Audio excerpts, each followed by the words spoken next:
YouTube channel. So, andito na naman po tayo. Mag-discuss po tayo in regarding with real estate.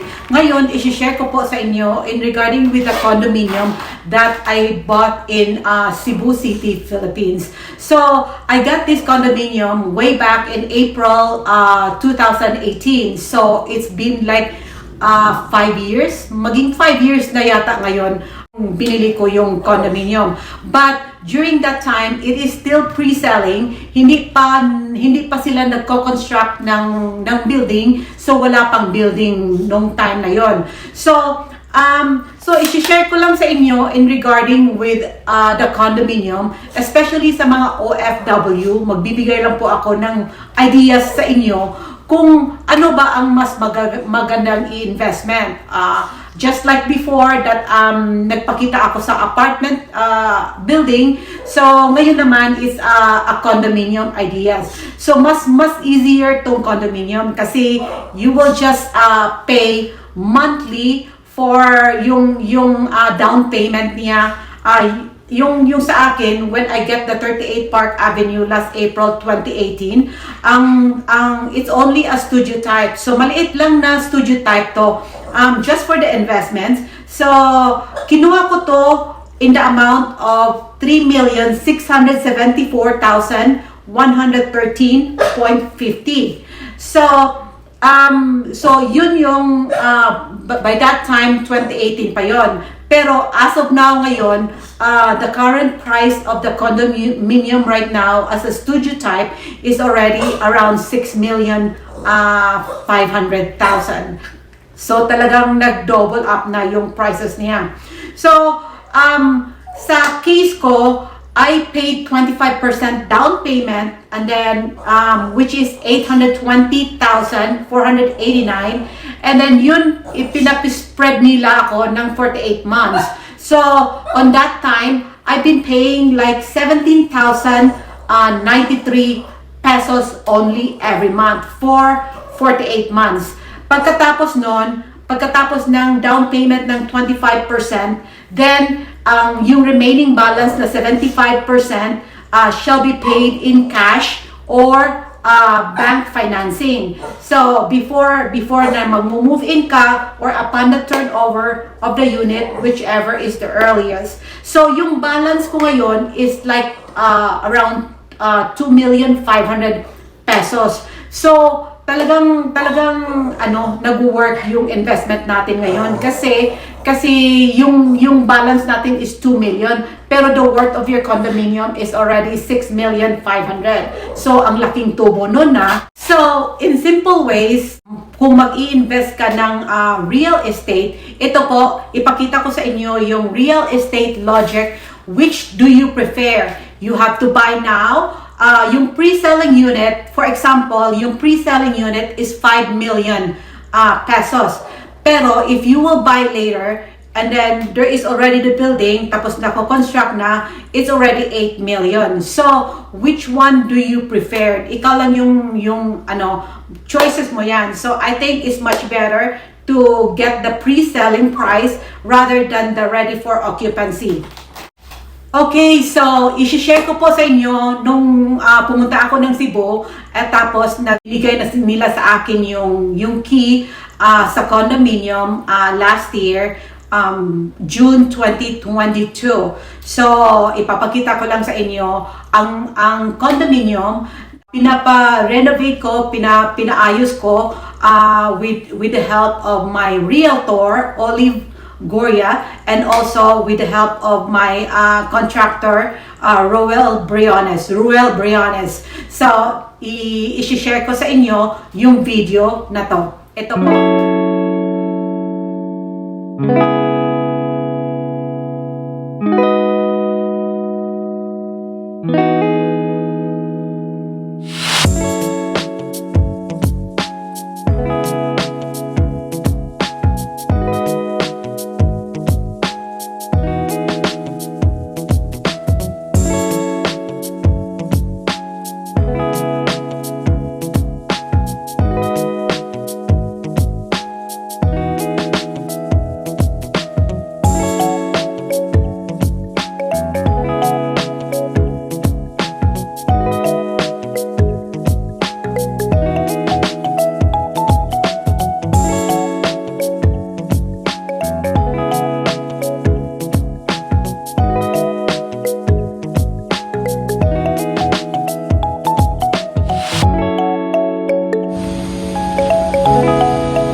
Ako ang hindi mo ang company.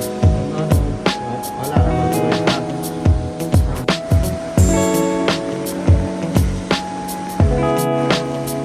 Pila yung anak niya na mo na? At ala, Pila na edad? oh, naku, nadiay.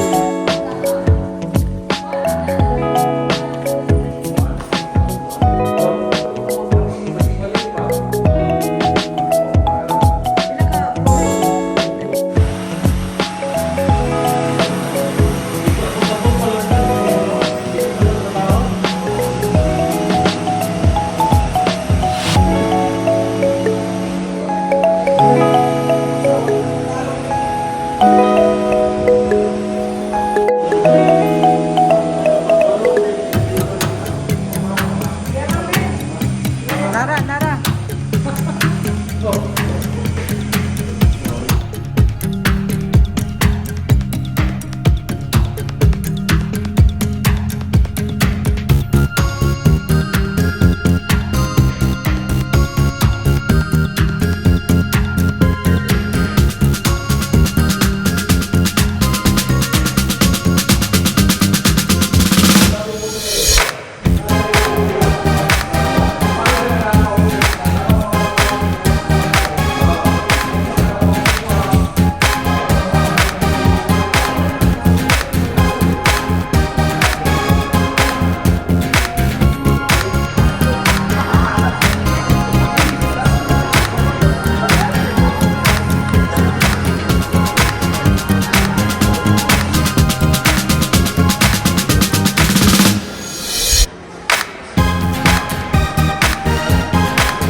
We'll be getting this 50 inches TV. Yes, tayo. Oh, ayaw lang. 27?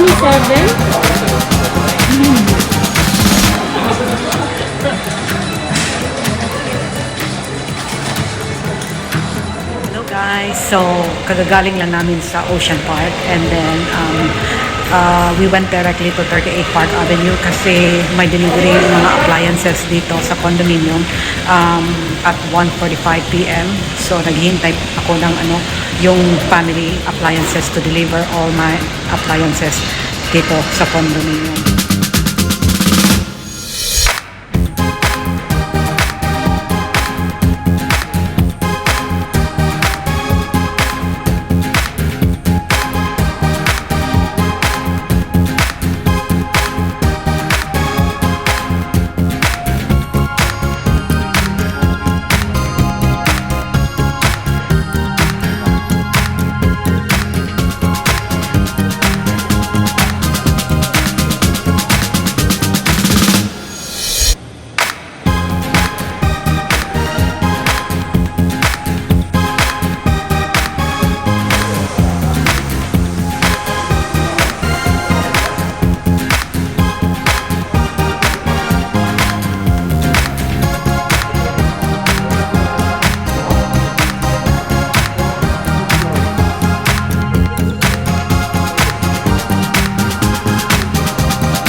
tinulungan po ako ng aking contractor na si Ruel Briones. Nandito po yung information niya. Pag may kailangan kayong ipaayos sa Cebu City, ito po siya. You can contact him directly. Tapos, meron din po akong realtor na si Olive Goria. I-share ko po sa inyo yung information niya. So, if you want to invest a condominium in Cebu City, ito po siya. Tatawagin niyo lang siya. Okay?